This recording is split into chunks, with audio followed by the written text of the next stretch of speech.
नमस्कार दोस्तों। एक बार की बात है, गौतम बुद्ध अपने ध्यान में मग्न थे।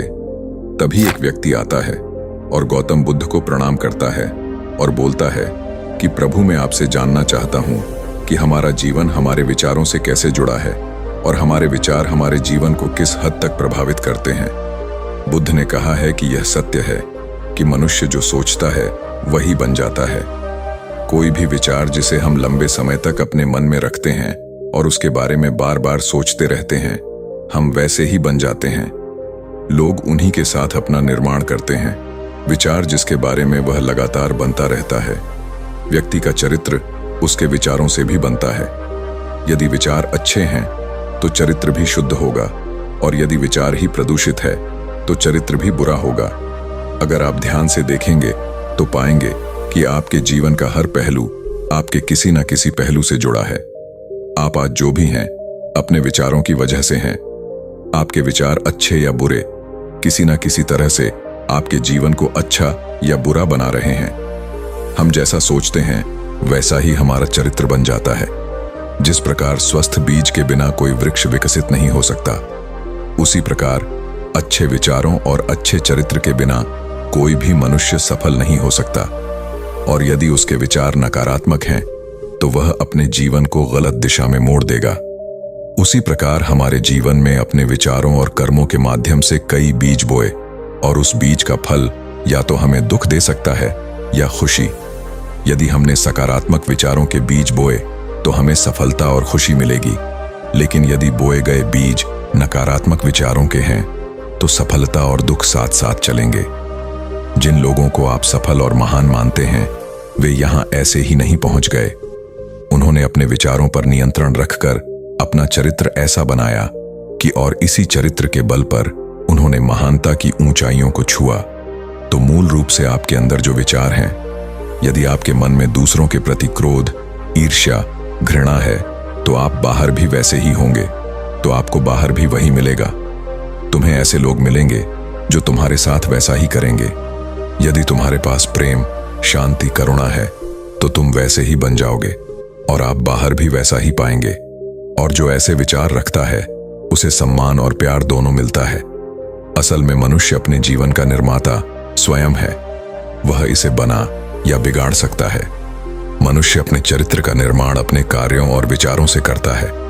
अपना समुदाय बनाता है, अपनी किस्मत खुद बनाता है।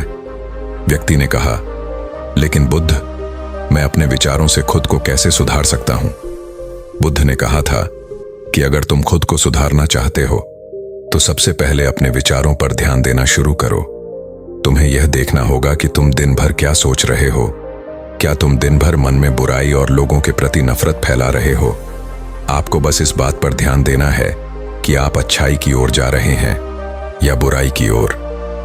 जब आप अच्छे से समझ जाएंगे कि आपके दिमाग में अच्छे विचार चलते हैं या बुरे, तभी आप अपने सोचने के तरीके में बड़ा सकारात्मक बदलाव कर पाएंगे। आपके अंदर कभी ना खत्म होने वाला खजाना है। आप नहीं जानते कि आप क्या कर सकते हैं। आप किस तरह की अद्भुत शक्तियां प्राप्त कर सकते हैं। आपने महान योद्धाओं और महान लोगों के बारे में तो सुना ही होगा। यदि आपको उनकी शक्तियों पर विश्वास नहीं है, आपको बस यह मानना होगा कि आग के बिना धुआं नहीं होता। जरूर उनमें कुछ तो बात होगी जिसकी वजह से उनके बारे में इतना कुछ लिखा और कहा गया है। तो वे कौन लोग थे जो दुनिया में महान योद्धा और आदर्श के रूप में पूजे जाते थे? अगर हम थोड़ा और गहराई से सोचे तो यह वे लोग थे जिन्होंने अपने भीतर के अटूट खजाने को पहचाना। वे लोग अभ्यास करते रहे और सभी की भलाई करने वाले लोगों की मदद करके खुद को बेहतर बनाते रहे, और वे दुनिया में महान और अमर हो गए। और अगर आप भी ऐसा ही करना चाहते हैं तो सबसे पहले आपको अपने विचारों पर ध्यान देना होगा। बुद्ध ने आगे कहा कि एक मानव मन बगीचे से तुलना की जा सकती है। जैसे बगीचे को साफ और सुंदर रखना, समय समय पर उसमें उगने वाले खरपतवार को हटाना पड़ता है, रोज पानी देना पड़ता है, पौधे की देखभाल करनी पड़ती है, उसी तरह हमें अपने मन को भी सुंदर और सकारात्मक बनाए रखने के लिए उसका ख्याल रखना होगा। इसमें से लगातार नकारात्मक विचारों को हटाकर सकारात्मक विचारों को जगह देनी होगी। इसके लिए हमें डर, चिंता, नफरत और ईर्ष्या जैसी भावनाओं से खुद को दूर रखना होगा इसके लिए आपको अपने अंदर चल रहे विचारों पर लगातार ध्यान देना होगा। किसी भी व्यक्ति के अंदर उठने वाले विचार और उसका चरित्र अधिकतर उसके आसपास के वातावरण और परिस्थितियों पर निर्भर करते हैं। लेकिन इसका मतलब यह नहीं है कि किसी व्यक्ति की स्थिति खराब है, यानी उसके विचार सदैव त्रुटिपूर्ण रहेंगे। वह उन पर ध्यान देकर अपने विचारों को बदल सकता है, और जैसे ही उस व्यक्ति के विचार बदल जाते हैं तो उसका चरित्र और उसके काम करने का तरीका अपने आप बदल जाता है। यह सभी चीजें धीरे धीरे सीखनी होती हैं। विचारों के काम करने के तरीके को समझना होगा। आपको सबसे पहले यह स्वीकार करना होगा कि जो काम सामने वाला कर सकता है वह आप भी कर सकते हैं। आपको बस इसका बार बार अभ्यास करने की जरूरत है। नई चीजें सीखने की जरूरत है। जैसे जैसे आपका मन बदलेगा, आपकी परिस्थितियां भी बदल जाएंगी। आप जो भी विचार बीज रूप में अपने मन में डालते जाएंगे, यह धीरे धीरे आपके चरित्र और आपके कार्यों में दिखना शुरू हो जाएगा। और एक बार वह विचार आपके अंदर जड़ें जमा लेगा तो आपको सफल होने से कोई नहीं रोक सकेगा। लेकिन अगर वह बीज या विचार नकारात्मक है तो आपको भी असफलता से कोई नहीं बचा सकता। इसलिए अपने विचारों के प्रति बहुत जागरूक रहने की जरूरत है। आप अपने अंदर किस तरह के विचार ला रहे हैं? एक बात हमेशा याद रखें, हमें वह नहीं मिलता जो हम चाहते हैं, बल्कि हमें वह मिलता है जो हम हैं, और हम अपने विचार हैं। इसीलिए इच्छा करना और उस इच्छा के बारे में अच्छा सोचते रहना और उसे पूरा करने का प्रयास करना दो बिल्कुल अलग चीजें हैं। क्योंकि इच्छा तो हर कोई करता है, लेकिन उस इच्छा के बारे में लगातार सकारात्मक सोचना और उसे पाने के लिए कड़ी मेहनत करना बहुत ही कम लोग ऐसा कर पाते हैं। इसलिए अगर आप अपनी परिस्थितियों को बदलना चाहते हैं तो सबसे पहले आपको खुद को बदलना होगा। लेकिन ज्यादातर लोग अपनी परिस्थितियों को तो बदलना चाहते हैं, लेकिन अपने सोचने और काम करने के तरीके को नहीं बदलना चाहते। और अगर लोग ऐसे ही रहेंगे तो उनके हालात कभी नहीं बदलेंगे। उस व्यक्ति ने कहा कि बुद्ध, हमारे विचारों का हमारे शरीर पर क्या प्रभाव पड़ता है? बुद्ध ने कहा था कि हमारा शरीर हमारे दिमाग का गुलाम है। हम जो भी सोचते हैं उसका पहला प्रभाव हमारे शरीर पर ही पड़ता है। आपने देखा होगा कि जो लोग बहुत अधिक चिंता करते हैं और डरते हैं वे जल्दी बीमार पड़ जाते हैं। साथ ही जो लोग दूसरों से ईर्ष्या करते हैं और हमेशा नकारात्मक सोचते हैं वे भी बहुत जल्द मानसिक और शारीरिक बीमारी का शिकार हो जाते हैं। और अगर आप ऐसा सोचते हैं तो आपके साथ भी ऐसा ही होगा। इसके विपरीत जो लोग हमेशा खुश रहते हैं वे दूसरों के बारे में अच्छा सोचते हैं, हमेशा स्वस्थ रहने के बारे में सोचते रहते हैं, तो उनकी ऊर्जा एक समान हो जाती है। और इस ऊर्जा का सकारात्मक प्रभाव सबसे पहले उनके शरीर पर पड़ता है।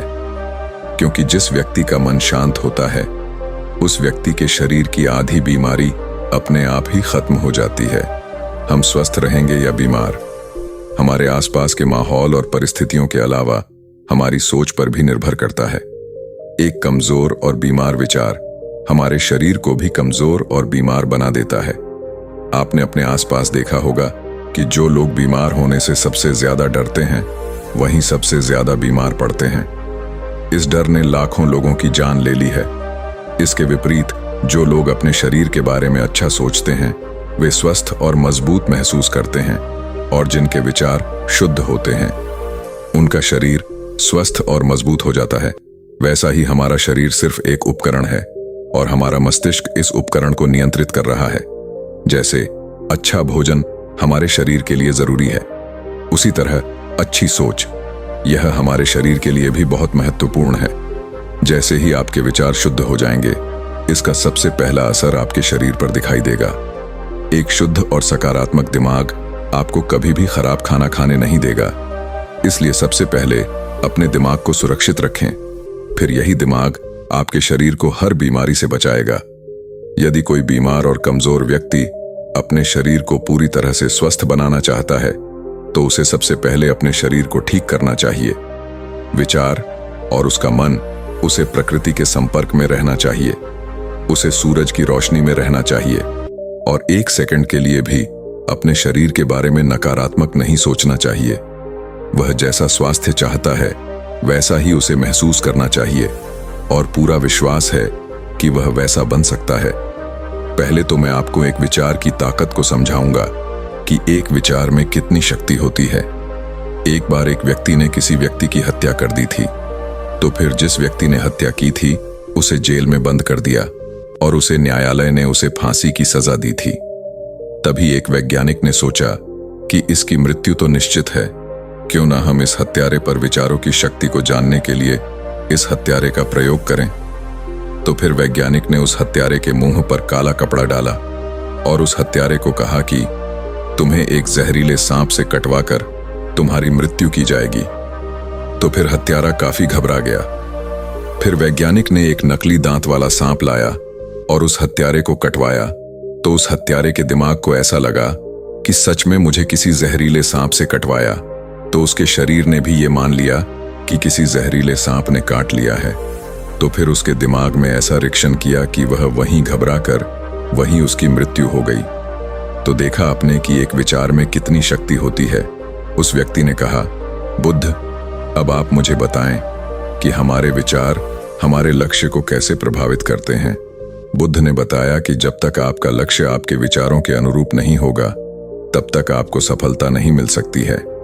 कहने का मतलब यह है कि आप हर दिन एक नई चीज सोच सकते हैं, जो मैं आज चाहता हूं या बनना, कल मैं वह बनना चाहता हूं या बाद में कुछ और। लेकिन जब तक आप अपने लिए कोई लक्ष्य निर्धारित नहीं करते, तब तक आप कोई भी बड़ा काम नहीं कर सकते, क्योंकि नियम यह है कि जो काम हम बार बार करते हैं उसी काम में हम आश्चर्यजनक सफलता हासिल कर सकते हैं। अगर आप हर दिन अपना लक्ष्य बदलते रहते हैं तो आप कहीं नहीं जा रहे हैं। इसलिए आपके जीवन में एक निश्चित लक्ष्य होना चाहिए और आपको अपनी पूरी मेहनत और लगन से उस लक्ष्य को पूरा करने का प्रयास भी करना चाहिए। और इसके लिए आपको अपने सभी विचारों को अपने लक्ष्य पर केंद्रित करना होगा, अन्यथा आपके विचार बिखरे रहेंगे और हो सकता है कि एक बार आप असफल हो जाएं या आपको शुरुआत में कोई सफलता ना मिले तो दूसरों को देखकर आपके मन में यह ख्याल आने लगा कि यह काम तो आसान है, जब वह इस काम में सफल हो सकता है तो मैं भी सफल होकर अच्छा पैसा और नाम कमा सकता हूं। और यह भी संभव है कि इस काम में असफल होकर भी तुम दूसरी तरफ भागो। और ऐसा करते समय आप कई काम करते हैं, लेकिन हो सकता है कि आप किसी एक चीज में सफल ना हो पाए। इसलिए आपको पहले एक चीज तय करनी होगी, तभी आपके विचार एक काम पर फोकस कर पाएंगे। अब आपका वह लक्ष्य कुछ भी हो सकता है, चाहे मन की शांति पाना हो या अमीर बनना हो। लेकिन याद रखें, लक्ष्य वही है जो आपके विचारों को एक दिशा में केंद्रित रख सके। यदि आप बार बार अपने लक्ष्य हासिल करने में असफल हो रहे हैं, तो इसका मतलब यह नहीं है कि आप इसे हासिल नहीं कर सकते, बल्कि इसका मतलब है कि आपके पास अपने लक्ष्य को हासिल करने का तरीका गलत है। इसलिए आपको अपना लक्ष्य नहीं बदलना है, बल्कि अपनी सोच और अपने काम करने का तरीका बदलना है। अगर आप ऐसा करेंगे तो आप धीरे धीरे सीख जाएंगे और अपने लक्ष्य तक पहुंच जाएंगे। अपनी असफलताओं से कभी मत डरो। अगर आप कुछ बड़ा हासिल करना चाहते हैं तो आपको अंदर से बहुत मजबूत होना होगा, क्योंकि चाहे आप कुछ भी करें, लोग अक्सर आपको अपनी बातों से कमजोर और हताश करने की कोशिश करेंगे। इसलिए अगर आप डरेंगे तो आप अपने किसी भी लक्ष्य में सफलता हासिल नहीं कर पाएंगे, क्योंकि डर आपकी सभी आशाओं को नष्ट कर देता है और आपके सभी विचार केवल आपके डर तक ही सीमित रह जाएंगे। और डर डर कर आप अंततः खुद को शारीरिक और मानसिक रूप से बीमार बना लेते हैं। तब आपको समझ आएगा कि आपने अपने झूठे डर के एहसास में कितनी बड़ी गलती कर दी है, और फिर आपके लिए खुद को उस स्थिति से बाहर निकालना बहुत मुश्किल हो जाएगा। इसीलिए सबसे पहले एक लक्ष्य बनाएं, ताकि आपके विचार उसे केंद्रित हो सके। उसके बाद अगर आप बार बार असफल होते हैं तो भी घबराएं नहीं, क्योंकि यह लक्ष्य हासिल करने का ही एक हिस्सा है। और पूरा विश्वास रखें कि आप जरूर सफल होंगे और एक दिन तुम भी हो जाओगे। उस व्यक्ति ने कहा, बुद्ध, विचारों और मन की शांति के बीच क्या संबंध है? बुद्ध ने बताया कि मन की शांति एक ऐसा खजाना है जिसे दुनिया के 10% लोग भी हासिल नहीं कर सकते, और जिसने यह खजाना हासिल कर लिया है वह दुनिया के सबसे भाग्यशाली व्यक्ति है। वह भीड़ में अलग दिखता है। यह कहना उतना आसान नहीं है जितना लगता है। मन की शांति केवल लंबे समय तक आत्मनियंत्रण के माध्यम से ही प्राप्त की जा सकती है। जब कोई व्यक्ति खुद को समझता है और दुनिया प्यार और प्यार के बीच के अंतर को समझती है, उसके अंदर नफरत, डर और ईर्ष्या जैसी भावनाएं खत्म हो जाती हैं। तब एक दिन व्यक्ति को मन की सच्ची शांति मिल सकती है, और यही हर इंसान का अंतिम लक्ष्य भी है। एक शांत व्यक्ति सबसे खराब परिस्थितियों में भी खुद को नियंत्रित कर सकता है। एक शांत व्यक्ति के पास जितनी मानसिक शक्ति होती है, उतनी किसी और के पास नहीं होती। शांत व्यक्ति का अर्थ है वह व्यक्ति जिसका मन पूर्णतः शांत हो, क्योंकि जैसे ही आपका मन शांत हो जाता है, आपके सभी विचार शांत हो जाएंगे, और तब आपको महसूस होगा कि सचमुच आपका दिमाग कितना शक्तिशाली है। जैसे ही आपको मानसिक शांति मिलेगी, आप महसूस करेंगे कि आपकी मानसिक शक्ति इतनी बढ़ गई है कि आपके लिए सब कुछ आसान हो गया है। आप जहां भी हो, आपकी परिस्थितियां जो भी हों, आप खुद को स्वीकार करना शुरू कर देंगे। आप हमेशा खुश रहेंगे। और अगर आप यह मुकाम हासिल करना चाहते हैं, तो इसकी शुरुआत आपको अपने विचारों से करनी होगी। अपने विचारों पर नियंत्रण, और अपने विचारों पर यह नियंत्रण आप केवल और केवल ध्यान के माध्यम से ही प्राप्त कर सकते हैं। इतना कहकर बुद्ध चुप हो गए और ध्यान करने लगे, और वह व्यक्ति भी उनको प्रणाम करके चला गया। दोस्तों, आपने आज के इस वीडियो से क्या सीखा, वह मुझे आप कमेंट में बता सकते हैं। इसी के साथ में उम्मीद है कि आपको आज की वीडियो पसंद आई होगी। तो इस वीडियो को उस इंसान को शेयर करें जिससे यह कहानी सुनने की जरूरत है, और उसी के ठीक बाद चैनल को सब्सक्राइब करें। तो चलिए फिर मिलते हैं ऐसी एक और नई वीडियो में एक नए मैसेज के साथ। तब तक के लिए अपना ख्याल रखें। धन्यवाद और नमो बुद्धाय।